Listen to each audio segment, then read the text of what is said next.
Welcome back, friends. We are in lesson number 31.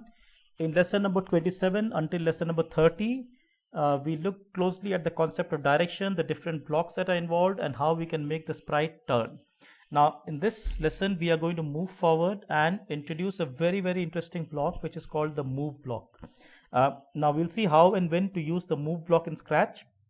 The reason I brought up the move block after the concept of direction is because direction and move are very closely tied to each other. It's not so obvious probably in the beginning, but actually these two are very closely linked to each other.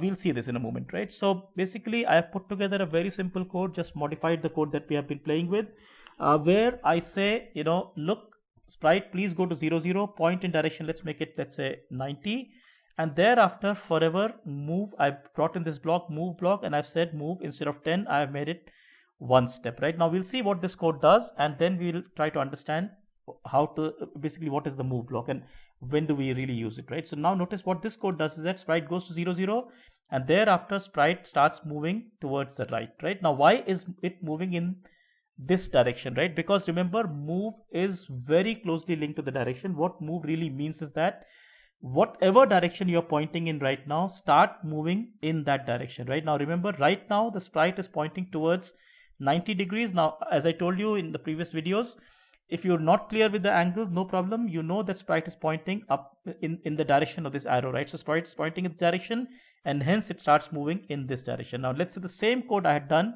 perhaps let's say if I had done it, let's say to minus 120 degrees, sprite will basically move in the minus 120 degrees, right? So sprite will go here and it starts moving in the minus 120 degrees, because again, what is minus 120? Well, look at this, it's this arrow where the sprite is moving, right? So move, in other words, is always accompanied with a direction, right? Now sometimes students miss this point and then it gets quite miserable, right? But remember that move is always linked with direction, right? Now let's say I want this to go in the other direction. Let's say I could also make it minus 1 steps, right? Now what this will do is that, yes, sprite will point in this direction, but it will move in the opposite way, right? So it's moving backwards, though it's looking this side, right?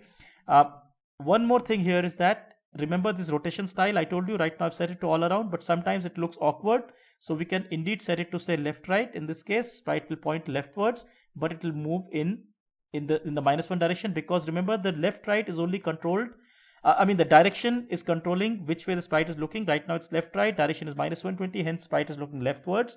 I can also choose to do it don't rotate at all, in which case sprite will appear like, it's not rotating. So no matter what direction I'm setting, sprite is going in that direction, right? But the important bit is that move will always link with the direction, right? So you set the direction first and then you set it to move, right?